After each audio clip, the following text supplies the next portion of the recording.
something that does a whole lot of damage to match up to the very tanky composition that Edward Gaming have for themselves here. I think this Aurelion Sol checks off some of those boxes, although it might take some time to get impactful. But when you've got a comp who has a bunch of health stackers and a good amount of frontline here as EDG, I think getting this early little bit more beefiness is going to actually impact these fights pretty significantly in EDG's favor. Junja's hunting. He does have the empowered spell on his next cast. Will it be enough to secure the steal? But the Flag and Drag is going to come through, and Junja's already taken down very, very low. But the rest of his team is on the way. Dredgeline connects. He's going to have the shield to buy some time, but it will not be enough as First Blood gets secured by Perukia and Edward Gaming. Xiaoshu has gone all out, though, looking for one more Q to try to take Perukia down, but he flashed away from the Antofo strikes, but won't be able to play a flash away from this one. However, it will be Leave trading that kill over as Xiaoshu falls for getting that one onto the Nautilus. So a 2-for-1 overall here for EDG, but nobody actually claiming the dragon. Vampire does have the ignite. Wait, hang on. That's just gonna be a kill. Wow, was not expecting that. From all angles. Gala and Vampire have priority here. A Honkyu is in mid lane. They just have to kind of close this pincer, but it doesn't look like they are able to do so. It's the first grub going over to EDG, and yeah, JDG, they're just not pulling the trigger, but 2 are still available. I'm very surprised that JDG did not just immediately start this up on spawn that allowed Xiaohao to get there and claim the first 2 of these grubs. Unless the deadly flourish from Gala says otherwise, it's going to at least make it not a sweep of the 3. And now it'll be JDG going for the re-engage with Junja issuing the Grand Starfall. And Gala, with the final shot of the curtain call, makes it... yeah, they were amazing. And ASouls was like, oh my gosh, this champion's amazing. He comes out on the first day. I think I played him once. Was like, what is this? And just never picked him up again. Probably... There isn't really a reason to overcommit for a lot of these fights in the next couple of minutes. I mean, you've got Herald in 2.5, Dragon in 4, but Vampire is not taking that to heart. Nice flash by ZDZ to get away from the wallbang stun, but not going to get away from Junja using a flash of his own. The empowered Q executing the Udyr and giving JDG their 4th kill. The game will have extra priority and a little bit of extra chip damage onto this mid lane tier 1. Won't be able to get the full turret, but it allows for EDG to position themselves around this Dragon Pit, either start it up or force a fight. And now, I mean, you're face checking into a Nautilus, you're face checking into a Mel. Like, these are dangerous champions to be walking in with no vision against. As we can see, Curtain Call has been cast. Not going to find much of a forced shot. Angel popping that rebuttal to try to get that forced shot back, but not going to actually end up having that connect. So that ultimate from Gala doesn't end up doing a whole lot. Vampire with the Keeper's Verdict does send away ZDZ, setting a numbers advantage in favor of JDG for now, and Junja will be able to secure the dragon for JD Gaming. Xiao with the Cataclysm, not able to find too much, but a hook now connects onto Vampire, and he's taken out by the execute of the Mel. Angel gets on the board first, but the carries for JDG are still in good positions, and a big amount of burn damage is starting to rain down onto EDG's hands at the hands of Honkyu himself on the Aurelion Sol. Ultimate from Angel, not finding an execute, and the Flag and Drag will find Junja instead. Dragon secured by JDG, but EDG are able to get a couple back. And honestly, massive when you trying to be dark and mysterious, but you're just cute. I mean, I have a plushie of the guy somewhere. He's my tree topper. Oh yeah, forgot. You have a fight were to break out here and a team were to dominate it, it wouldn't just be one objective, it would be 2, and the game would completely flip on its head. EDG, though, have control of the bot side river, so they can try to leverage this, particularly with Xiaohao, to look for any one of the JDG backliners who steps up too far.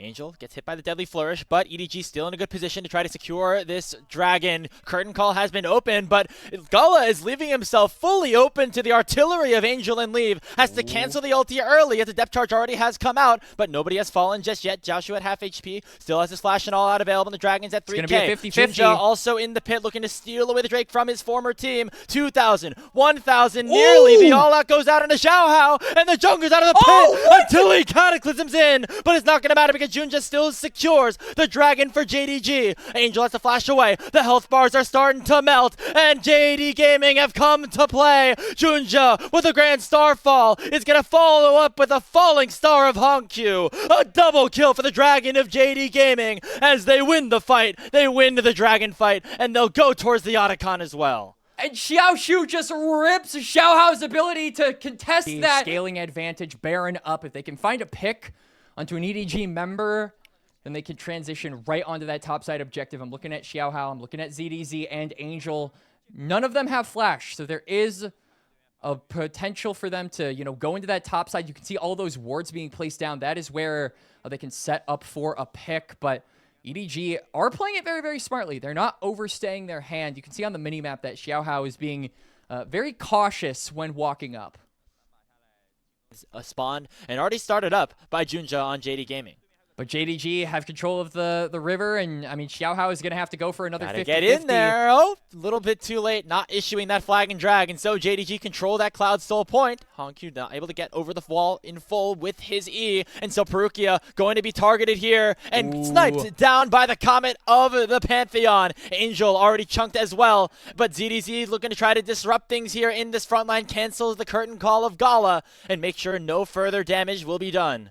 And Vampire, again, ejecting Xiaohao are onto the Baron, but this is a big force. This is a flip if ever I've seen one, Grapes. Yeah, they're going to try to force JDG in, find some sort of pick, but the curtain call is going to deny any sort of an engage from Edward Gaming, at least for now. ZDZ is tanky, so he will go in, and Vampire will get caught up in the dredge line and taken down by Angel. That's the first kill in the hands of Edward Gaming, but over the wall goes the Nautilus, and Zhao Shu gets one back. It's a 4v4 across the map, but the Chain Corruption lands onto Junja, gonna take a lot of damage from the Blight, and it's a shutdown in the hands of Leave. Zhao Shu going way too far forward, but he's tanky enough to try to buy some space for Hongq and Gala. Cataclysm in, but Gala's able to get on out of it and take down the Jarvan with him, but there comes the golden eclipse of Angel, taking down the third member of JD Gaming and allowing for EDG to win this fight. And what a crazy team fight from both teams, but I gotta give so much credit over there to Leave and Perukia. Perukia finds the angle onto Vampire. They get a pick onto the Poppy, and then Leave flashes. Chains of Corruption lands. EDG are able to re-engage the fight, and now they're on the Baron. It's getting super low, Grapes, but can they finish it? There is no smite on either side. Both junglers are down, and Vampire's going to go in. There's a huge ultimate. The Keeper's Verdict sends away two. Baron's at 3k. Leaves still trying to keep it aggroed, but his health bar is ticking low. Who's going to get the Baron? It's secured by Perukia, and the Summoner Smite out of his spellbook. And Edward Gaming are wearing purple for the next three.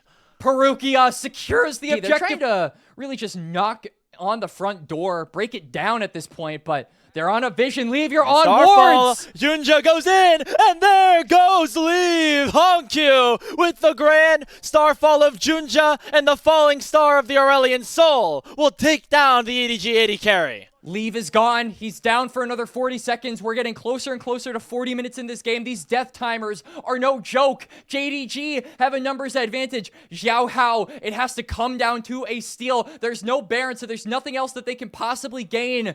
But Vampire, he's patrolling with the W. Xiaohao spotted. JDG know exactly where the opposition jungler is. It doesn't matter if he goes in, and Angel will steal it. There's no soul in the hands of JDG yet, but they still have the opportunity to win the fight as Hongq's spitting bars like he's Eminem, taking down member after member of Edward Gaming. He tries to get over the wall. That's a huge E that is opened up for him, but he won't be able to close the gap and only will allow for Xiaohao to go down. Somehow. Grapes. Doesn't feel like it matters for JDG. You have to try closing out this game. Vampire just vanishes like it's daytime here for himself. Before our very eyes. He is out of the picture for the next 33 seconds, and a depth charge lands on the Junja. JD Gaming get caught in a position and might end up paying for it with a lost team fight. That is the jungler out of the picture, but he takes Perukia down. ZDZ is very tanky, and Hongq is forced to flee. Both carries are still alive, and they won't be able to look for more with the curtain call, looking to slow down the retreat of EDG. EDG, they get 2 picks. Vampire, what was he doing over there? Way too far up. It's just for the slowing value. ZDZ is so tanky at this point on the Udyr that I don't even think it gets through the W, the turtle stance of this guy. Lands on his ZDZ. He's able to pop that unstoppable, get on out of there, but there's a little bit of health taken it down as now we see Xiaohao out of position himself. He flashes over the wall right as the Keeper's Verdict is issued, but he still gets hit by the Deadly Flourish. Not going to get taken down, but he should have to reset or at least be at a very bad position in terms of his health bar right as the Baron has spawned. We got Redemption, so he's at about half HP. All he has to do is engage. If EDG can pick up the rest of the You know, if they can Here clean goes up the rest of the Hongkyu. scraps, There's hang that on. falling star combo, and it's going to do a ton of damage and take Pruki out of the fight immediately. Leave getting chased down by Junja, and Gala will flash in and land the final blow with a crit. It is everybody on EDG getting wiped to the ground as JD Gaming don't even need the Baron to end the game, as they'll win the fight straight in the mid lane and will take themselves to match point. Steal the dragon, no problem. Win out on the fights, no problem. EDG clutched up so many times, but JDG have the infinite scaling of the Aurelion Soul, and that is damn well enough to net them the win. They will lead the series 2-1 over EDG in the quarterfinals of Demacia Cup, Grapes. EDG looked like they might have had a miracle in the works. But it's the Flying Oyster duo flying high in the back half of this game and sending JDG up to 2-1 in our Demacia Cup quarters. You know, we ask if a dragon